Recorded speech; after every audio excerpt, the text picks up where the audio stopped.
Monday pump day. As we're going to be going over in today's video, Monday statistics do favor certainly one side of this market, as well as Ethereum leading this market in the current segment. It does look like with Ethereum getting an ETF, we got some abundance in the background. And as it is Monday, a Memorial Day holiday, happy Memorial Day to all of the celebrators out there in the world. And of course, because it is a holiday for us Americans, well, we're going to be having a sale as well with the code.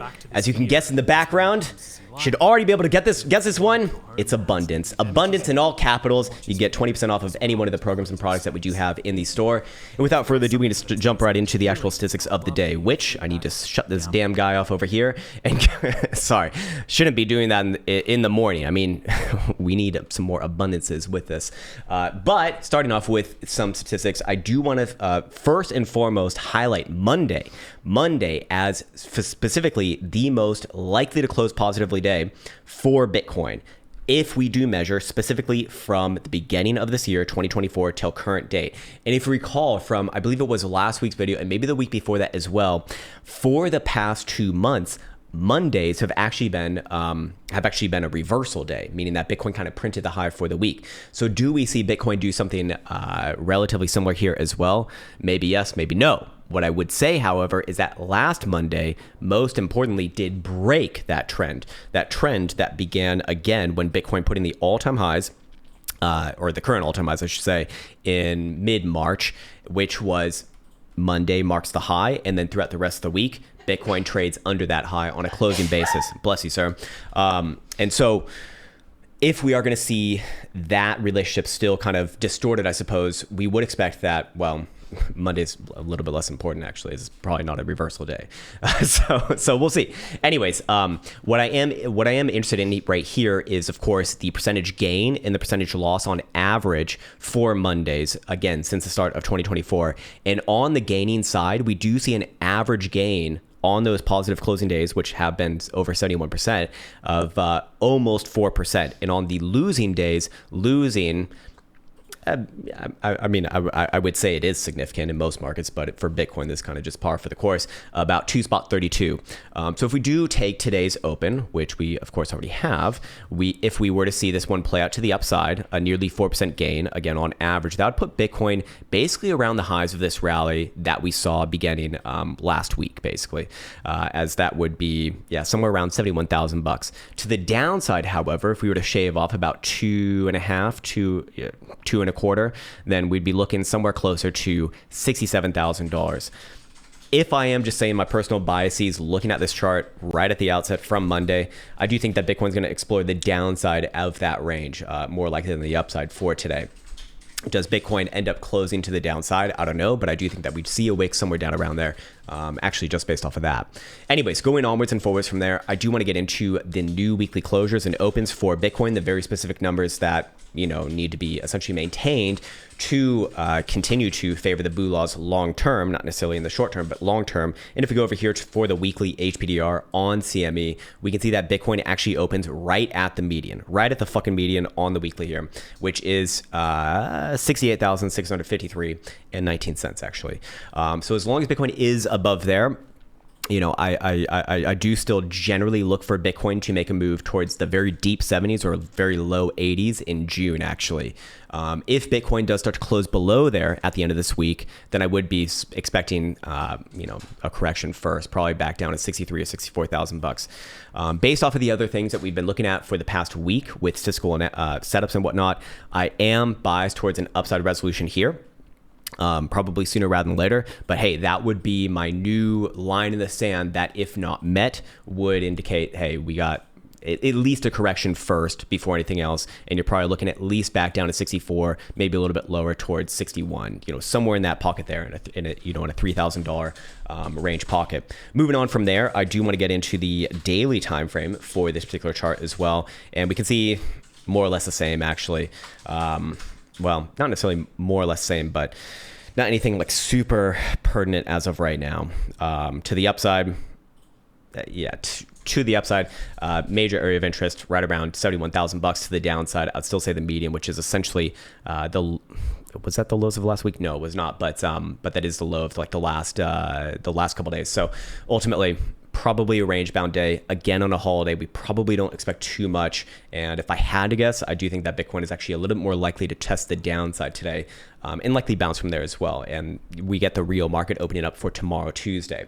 Anyways, moving on from there, I do want to get into the weekly stochastic, as we do have a new pivot for this one. And it's also of relevance here because it is $69,000, which is a great number. But not only is it a great number, but it does correlate quite well with the weekly time frame. Whoops, not the 5-day, but the weekly time frame over here for the HPDR median. So as long, again, that is further confluence that number, that sort of area, basically right around 69,000 bucks, is a big balancing point for Bitcoin to keep the current momentum to the upside. If Bitcoin loses that by end of week on CME, well, then obviously we're very likely in for at least a short-term correction here first. But as long as Bitcoin's above, upside still more likely. But that is the pivot as of right now. Daily time frame, however, is more corrective here. So that is another reason why I do say in the short term, Bitcoin probably is a little bit more poised to test the downside. And the current pivot is 71,600, even playing out a bit of a trend line regression here coming in from the last few highs. So very, very short term,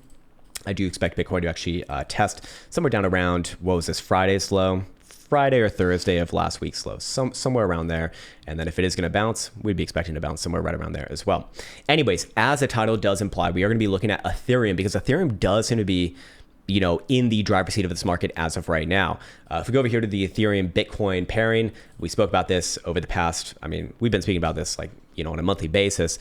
But in the past week or week and a half, we did identify that look, if you're looking for a low on Ethereum Bitcoin, this is it. This would be it. However, if it's not it, and you see this one trade back down below 5 million Satoshis, then you got big fucking problems. But for now, have to run with the assumption that this is it. This is the monthly time frame right here. It's a massive bullish engulfing dildo with just about 4.5 days left in the trading month to go. And I would be looking at this as a reversal. Very likely to trade back up somewhere around 6.5 million to 7 million Satoshis. So Ethereum likely to outpace Bitcoin makes sense from a narrative perspective as well, with Ethereum getting the ETF and being kind of like the new focus for now. Now, if we look at Ethereum versus the dollar, let me just bring it up right here. Also, certainly more strong than Bitcoin, as it is closing right now on monthly highs. Now, Bitcoin's not like super weak compared to that, but just another thing that does suggest that Ethereum is probably the one to watch. As long as Ethereum stays healthy, as long as Ethereum stays poised for more, it's a good idea to generally bet the same for Bitcoin and Ethereum-based altcoins, and probably just the general market in varying degrees of strength. But Ethereum will be the main beneficiary of that. Then it would spill on over to the Ethereum altcoins that are stronger, and then and then other players within this market. But as of right now, technically the monthly is not a bullish engulfing. It did not trade below the low of April. Yeah, that's a month before May. But this would be a very, very, very, very, very strong close nonetheless. Anywhere above 37.50. I do look for this one to continue upwards and onwards into June, making new highs on this rally very, very, very, very, very likely. Looking at the quarterly right here, again, with another month to go, looks like fucking continuation, man. Looks like continuation. And then we'll even have a 6-month closure, not at the end of this month, but at the end of the next month. And again, closing anywhere around here, around those prior highs. It might take some time, yes, but ultimately that would be a very, very good sign that this one is going to bust on through and make new all-time highs, probably within that time frame, basically 6 months, I would say a year at most, which is probably not seeing anything super crazy right now, but just following up on these charts long term for the people who have been here. Anyways, I think that we've gone through all of that. Yes, we did see this setup fire off over here. I did forget yesterday to go over the failure condition for this one. This one will fail if you do see a move back down below 63,600. So what essentially is it suggesting? It's suggesting that there is a higher probability of an upside move from here. I believe it was about a 15% move. Let me just double check. Yes, about a 15% move from 69,000 bucks. That would be about 80-ish. Am I doing that mental math right? Yeah, about 80-ish, 79 to 80,000 bucks. There is a higher probability of Bitcoin making that move than the move down to 63,600. But yeah, until then, it's a bit of waiting game. Of course, this one can take its time, and this is actually a good point for me to let you know that, again, you can get this service right here, which comes with the skeleton key external, which allows you, it gives you the possibilities to actually create your own strategies, back test your strategies so that it just pops up right here instead of you doing it by hand. And then if you want, you can actually automate those as well. And of course, we do provide some sample strategies in the Discord as well, which you may or may not be interested in. But of course, just once again, it is on sale, as is everything else, with the code abundance in all capitals, which I am not even sure if I spelled it right, but I spelled it like this, so, but all capitals. So maybe like this. There we go. Abundance. And that's what we'll leave this one off. As always, want to wish you the best of the best. Our abundance manager over here has apparently left the building as well.